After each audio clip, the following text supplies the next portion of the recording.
Você não serve mais para mim, meu marido me disse, após eu perder o movimento das pernas, mas ironicamente, foi ele que parou de andar com as próprias pernas. A risada dele ecoou pelo quarto, fria e cortante como um caco de vidro. O que você vai fazer? Sair correndo atrás de mim quando eu estiver na casa de outra mulher? Cada palavra era uma facada, mas a risada foi o que quebrou algo. Dentro de mim. Ali, sentada naquela cadeira de rodas que havia se tornado minha prisão, eu olhei para o homem que amava, o homem com quem construí uma vida, e não o reconheci. O rosto era o de Caio, mas seus olhos, antes cheios de carinho e admiração, agora transbordavam um desprezo que gelava minha alma. Mas nem sempre foi assim.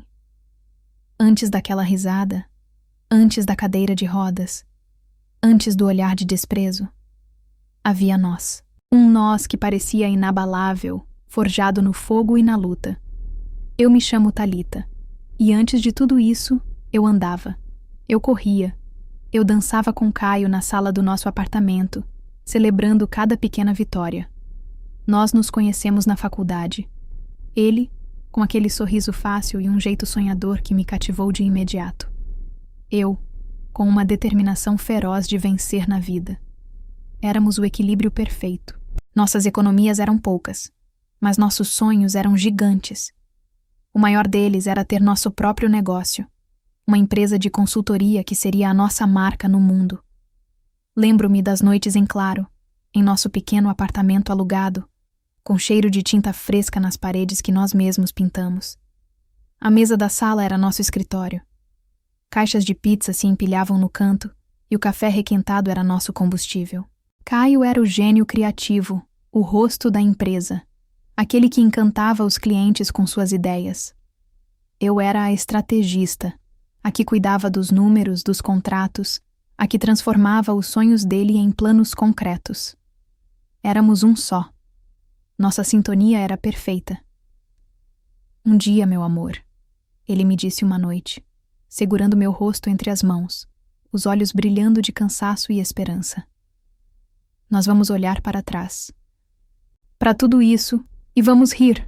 Vamos estar em nossa casa, com uma lareira, e vamos brindar ao nosso império. E nós chegamos lá. Aos poucos, com muito suor e sacrifício, a empresa decolou. O primeiro grande contrato foi uma explosão de alegria. Choramos, nos abraçamos, e naquela noite, pedimos a comida mais cara do aplicativo, comendo no chão da sala porque ainda não tínhamos uma mesa de jantar decente. Aquele gosto de vitória era o mais doce de todos. Mudamo-nos para um apartamento maior em um bairro melhor. Compramos nosso primeiro carro bom. A empresa cresceu, contratamos funcionários, alugamos um escritório de verdade, com uma vista bonita e cadeiras confortáveis. Caio e eu éramos o casal poderoso, os empreendedores de sucesso. Nossos amigos nos admiravam, nossa família se orgulhava. E no meio de tudo isso, nosso amor parecia se fortalecer. Ele era meu porto seguro, e eu era o dele. Cada decisão importante era tomada em conjunto. Cada conquista era celebrada a dois. Lembro-me de uma viagem que fizemos para comemorar 5 anos de empresa. Fomos para uma praia tranquila, um lugar paradisíaco. Passamos dias inteiros conversando, fazendo planos para o futuro. Filhos. Uma casa maior. Talvez expandir os negócios para outras áreas. Ele me olhava com tanta adoração que meu coração transbordava. Eu não seria nada sem você, Thalita. Ele disse, enquanto caminhávamos pela areia ao pôr do sol. Você é minha rocha, minha inspiração, a mulher da minha vida. Eu acreditei. Cada fibra do meu ser acreditava naquelas palavras. Porque o que tínhamos era real. Eu podia sentir. Era a nossa história, escrita com nosso esforço, nosso amor. Com 33 anos, eu olhava para minha vida e sentia um orgulho imenso. Eu tinha um casamento que considerava uma fortaleza e uma carreira que era a prova da nossa união e capacidade. Eu tinha tudo. Até o dia em que tudo mudou. Era uma terça-feira chuvosa. Eu estava voltando de uma reunião importante. Tinha fechado um contrato excelente e mal podia esperar para contar a Caio. Eu cantarolava uma música que tocava no rádio, pensando no jantar especial que faríamos para comemorar. A chuva engrossou. A pista ficou escorregadia. Lembro-me de um clarão de faróis vindo na minha direção. O som de pneus cantando no asfalto molhado. O barulho ensurdecedor de metal se contorcendo. E depois, a escuridão. Acordei em um quarto de hospital. A primeira coisa que vi foi o rosto de Caio, pálido e angustiado. Senti um alívio imenso. Ele estava ali. Estávamos juntos. Mas então, tentei me mexer. Tentei sentir minhas pernas. E não havia nada. Um vazio. Um silêncio aterrorizante onde deveria haver sensação. O pânico começou a subir pela minha garganta. Olhei para Caio, meus olhos implorando por uma resposta que eu não queria ouvir. O médico entrou logo depois, com um olhar cuidadoso e palavras que soavam distantes. Lesão na medula. Grave. Sequela. Apenas o tempo diria se seria permanente. O mundo, o meu mundo perfeito e construído com tanto esmero, desabou em um instante. E eu ainda não sabia que o pior não era o barulho do acidente, mas o silêncio que viria depois. Os primeiros dias depois que voltei para casa foram um borrão de otimismo forçado e dor. Muita dor. Não apenas a dor física, mas a dor de ver minha vida resumida a uma cadeira de rodas. Caio, no início, era o marido perfeito. Ele adaptou a casa, instalou rampas, barras de apoio no banheiro. Carregava-me no colo com um cuidado que me fazia chorar de gratidão. Nós vamos superar isso, meu amor. Juntos, ele sussurrava no meu ouvido todas as noites. E eu, desesperadamente, me agarrava a essas palavras como um náufrago se agarra a um pedaço de madeira. A rotina se tornou uma sucessão de sessões de fisioterapia. Eram horas de exercícios exaustivos, de tentativas frustradas de sentir o menor formigamento nos meus pés. Cada dia era uma batalha. O fisioterapeuta, um homem gentil e paciente, dizia que a esperança era a minha maior aliada. Mas a esperança é uma chama frágil, e a minha começava a vacilar a cada dia que terminava igual ao anterior, sem sentir minhas pernas. Foi nesse cenário de luta diária que comecei a notar a mudança em Caio. Sutil no começo. Um suspiro de impaciência quando eu demorava para me ajeitar na cadeira. Um olhar rápido para o relógio quando eu precisava de ajuda para ir ao banheiro no meio da noite. Ele parou de me contar sobre o dia a dia na empresa com o mesmo entusiasmo de antes. As conversas se tornaram mais curtas, mais funcionais. Você tomou seus remédios? Tem fisioterapia amanhã? Precisa de alguma coisa? O nós estava desaparecendo, dando lugar a um você e eu cada vez mais distantes. Eu me sentia como um objeto quebrado, um estorvo na vida que ele queria continuar vivendo. Ele saía para jantares de negócios, eventos sociais da empresa, e eu ficava em casa. No começo, ele insistia para que eu fosse, mas a logística era complicada. Os lugares nem sempre eram acessíveis, e os olhares de pena das pessoas eram como agulhas na minha pele. Então, eu mesma comecei a dizer: "Pode ir, querido. Eu fico bem." Mas eu não ficava bem. Eu ficava na sala, ouvindo o som do elevador chegando, o barulho da porta se fechando, e o silêncio que se instalava depois era ensurdecedor. A empresa, nosso sonho construído a dois, tornou-se o mundo dele, um mundo do qual eu não fazia mais parte. Eu tentava participar, pedia para ver os relatórios, dava opiniões por telefone, mas sentia que minhas ideias eram recebidas com uma condescendência disfarçada. "Não se preocupe com isso agora, Thalita. Foque na sua recuperação", ele dizia, com um tom que soava mais como uma demissão do que como um cuidado. A intimidade entre nós morreu. Ele se mudou para o quarto de hóspedes, com a desculpa de que eu precisava de mais espaço e que ele não queria me acordar com seus movimentos durante a noite. No fundo, eu sabia a verdade. Ele não conseguia mais me olhar como mulher. Eu via isso em seus olhos. O desejo havia sido substituído pela pena, e a pena, aos poucos, estava se transformando em ressentimento. Eu era um lembrete constante do que a vida dele poderia ter sido. Uma noite, a solidão e a tristeza me sufocaram. Eu rolei minha cadeira até o quarto de hóspedes e abri a porta. Ele estava deitado, virado para a parede, mexendo no celular. A luz da tela iluminava seu rosto, e ele nem percebeu minha presença. Caio? Chamei com a voz embargada. Ele se virou, assustado. Havia um quê de irritação em seu olhar. O que foi, Thalita?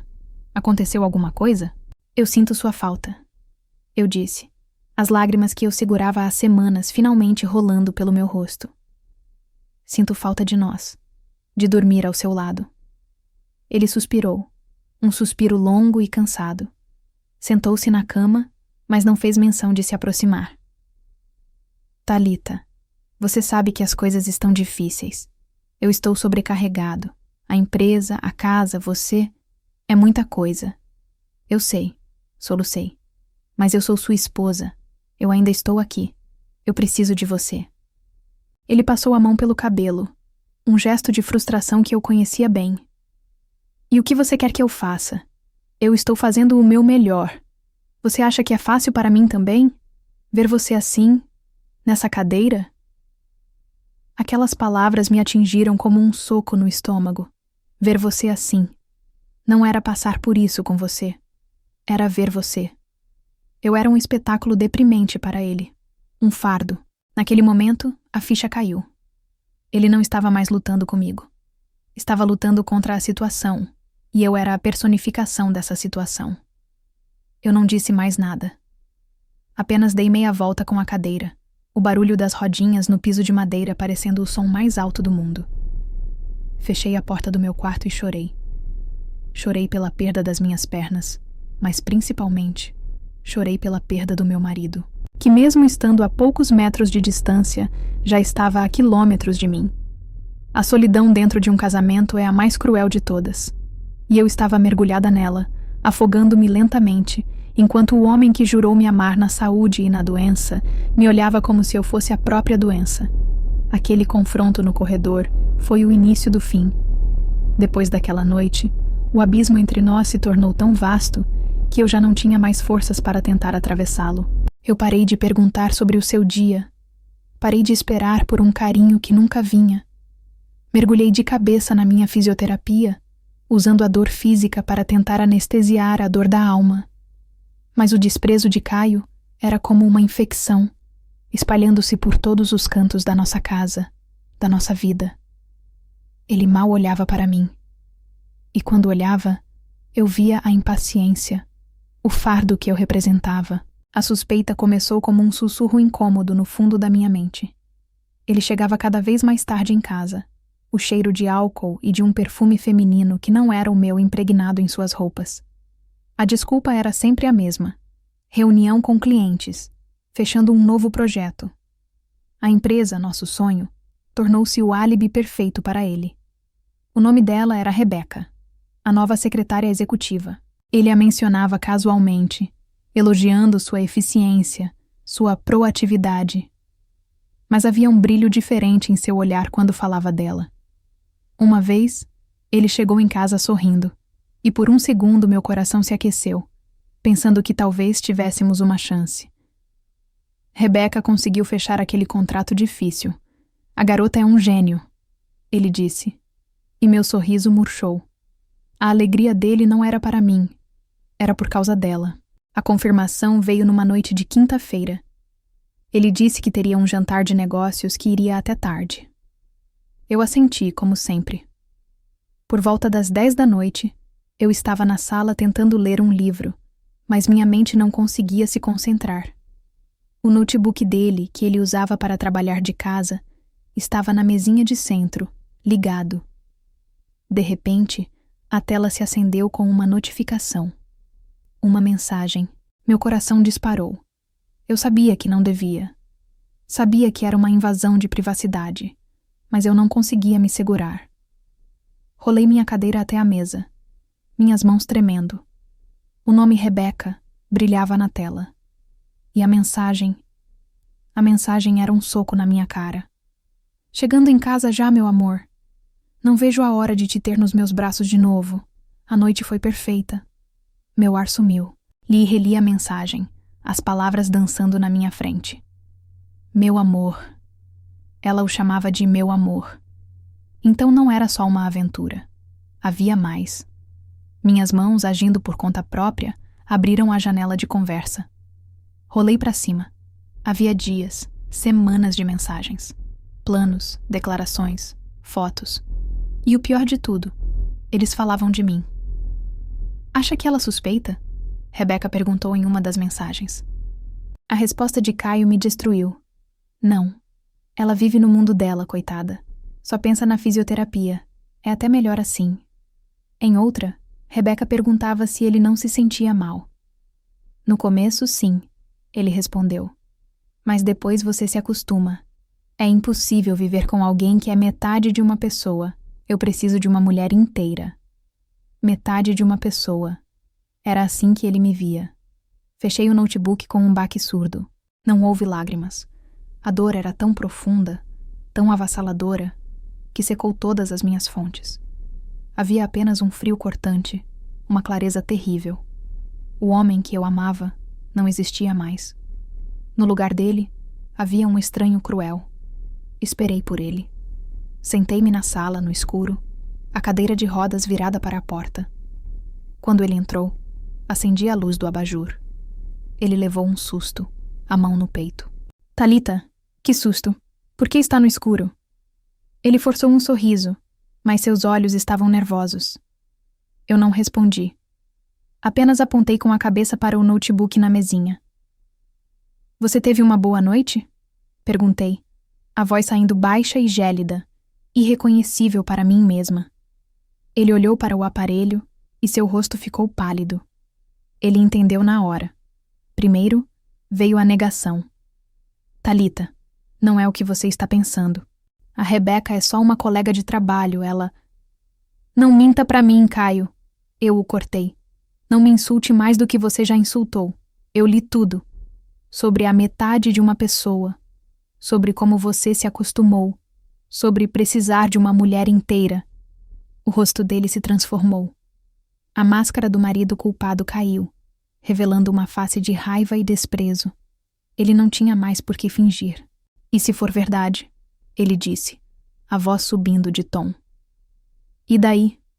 O que você esperava? Que eu passasse o resto da minha vida empurrando uma cadeira de rodas?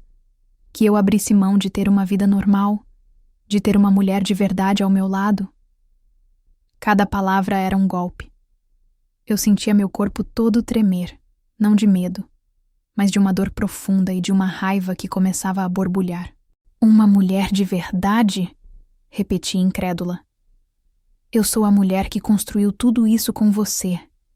Esta casa, esta empresa, esta vida que você esbanja com ela. Eu estava lá quando você não tinha nada.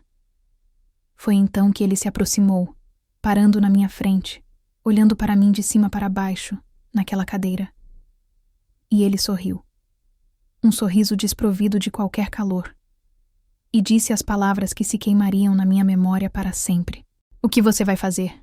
Sair correndo atrás de mim quando eu estiver na casa de outra mulher? Ele riu. Uma risada curta, seca e cruel.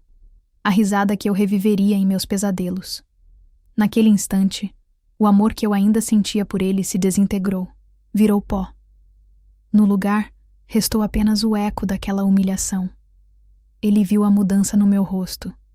Viu que tinha me quebrado. E então, deu o golpe final. Deu de ombros como se estivesse falando do tempo.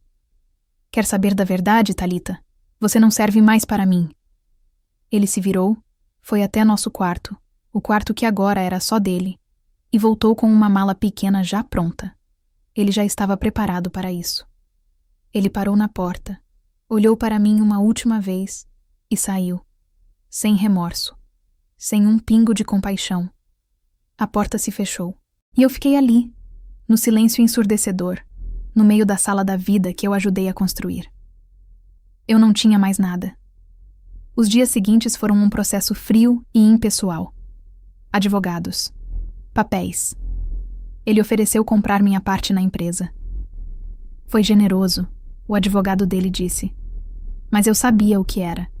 Ele estava pagando para apagar minha história, para se livrar da metade de uma pessoa. Exausta, eu assinei tudo. Peguei o dinheiro e saí daquela casa, daquela vida. Eu não tinha mais um marido.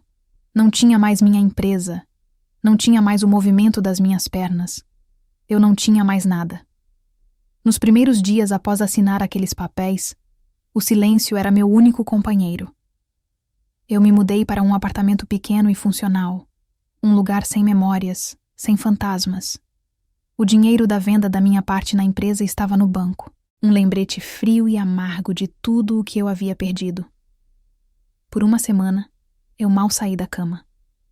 A dor da traição de Caio era uma ferida aberta, e suas palavras, "Você não serve mais para mim", ecoavam na minha mente como uma sentença. Eu era, aos meus próprios olhos, a metade de uma pessoa que ele descreveu.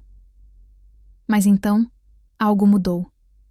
Numa manhã, enquanto lutava para passar da cama para a cadeira de rodas, peguei meu reflexo no espelho. Vi uma mulher de 33 anos com olhos fundos, o rosto pálido e uma expressão de derrota. E pela primeira vez em muito tempo, senti uma faísca. Não de tristeza, mas de raiva. Uma raiva pura e limpa. Raiva de Caio, por sua crueldade. Mas acima de tudo, raiva de mim mesma, por ter permitido que a opinião dele me definisse. Naquele momento, decidi que ele não teria a satisfação de me destruir. Liguei para o meu fisioterapeuta no mesmo dia. "Eu quero dobrar as sessões", eu disse, a voz firme. Ele percebeu a mudança no meu tom. A partir daquele dia, a fisioterapia se tornou minha obsessão. Cada gota de suor, cada músculo queimando, cada lágrima de frustração era um passo para longe do fantasma de Caio e um passo para mais perto de mim. A dor agora tinha um propósito. Meses se passaram nessa rotina brutal. E então, um milagre. Um dia, deitada na maca, concentrando-me com toda a força da minha alma, eu senti um espasmo minúsculo, quase imperceptível, no dedão do meu pé direito. Comecei a chorar, mas desta vez, as lágrimas eram de pura alegria. Foi o começo. Aquele pequeno tremor foi a prova de que ainda havia vida ali. A partir dali, a recuperação foi lenta, dolorosa, mas constante. Passei da cadeira para o andador, e do andador para uma bengala. Cada passo era uma vitória monumental. A bengala se tornou minha fiel companheira. Um símbolo não da minha fraqueza, mas da minha teimosia em continuar andando. Com a parte física sendo reconstruída, era hora de reerguer o resto.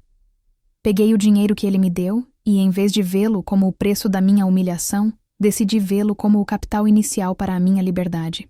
Abri minha própria empresa, no mesmo ramo de consultoria.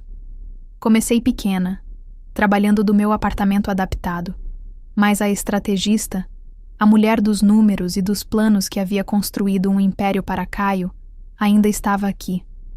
Eu era boa e sabia disso. Conquistei o primeiro cliente, depois o segundo, depois 10. Meu nome começou a circular no mercado. O nome de uma mulher resiliente e com uma visão de negócios impecável. Foi através do meu novo trabalho que conheci Marcos. Ele era um cliente, o dono de uma empresa de tecnologia que buscava expandir. Nossas reuniões eram produtivas, mas eu notava como ele me olhava. Ele não via a cadeira de rodas que eu ainda usava no escritório ou a bengala em que me apoiava para andar. Ele via a mim. Ele ouvia minhas ideias, ria das minhas piadas e me olhava com uma admiração que eu não via há anos. Ele me chamou para sair. Um frio percorreu minha espinha. Fazia tanto tempo. Fomos a um restaurante e, pela primeira vez, não me senti constrangida com a bengala apoiada na cadeira. Com Marcos, tudo era fácil. Ele era gentil, inteligente, e seu sorriso era a coisa mais genuína que eu já tinha visto. Ele me amou por inteiro, com cicatrizes, bengala e tudo. Enquanto minha vida florescia, eu ouvia rumores sobre Caio. Sem a minha mão para organizar e planejar, a genialidade criativa dele se tornou caótica. A empresa começou a perder clientes importantes. A tal Rebeca, aparentemente, não era tão boa em gerenciar crises quanto era em ter um caso. O império que construímos juntos começou a ruir sob o peso do ego e da má administração dele. Cerca de 2 anos depois da nossa separação, eu estava no meu novo escritório.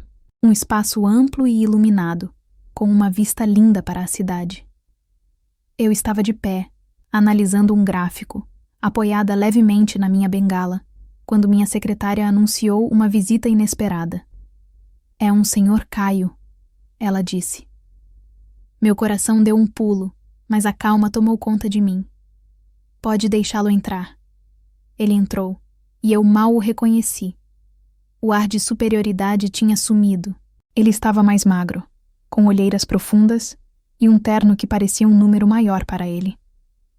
Ele olhou para mim, de pé, e seus olhos se arregalaram por um segundo. "Thalita", ele começou, a voz fraca. "Você está ótima." "O que você quer, Caio?" Perguntei sem rodeios. Ele gaguejou humilhado. Falou sobre as dificuldades, sobre a crise, sobre como as coisas não saíram como ele planejou. E então, veio o pedido. Ele queria que eu salvasse a empresa dele. Uma fusão, um empréstimo, qualquer coisa. Ele queria que eu o reerguesse.